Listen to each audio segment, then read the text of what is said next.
ভাই মনে আছে?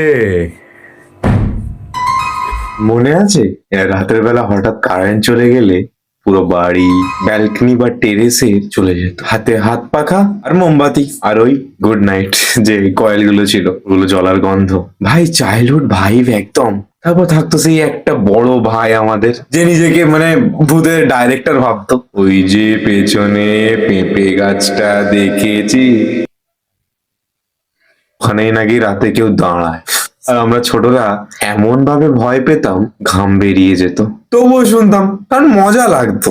আর যেই না কারেন্ট ফিরে আসতো পুরো পাড়া একসাথে চেঁচিয়ে উঠতো ও এই করে। এটাই ছিল আমাদের রিয়েল নোটিফিকেশন। আজ 24 ঘন্টা বিদ্যুৎ রয়েছে, সবাই ফোন নিয়ে বিজি, কিন্তু ওই অন্ধকারে একসাথে বসে ভয় পাওয়ার মজাটা আর আমি দেখতে পাই না। তোমার বাড়িতেও কি ওই পেঁপে, ডালিম, নিম গাছে ভূত ছিল? কমেন্ট করো।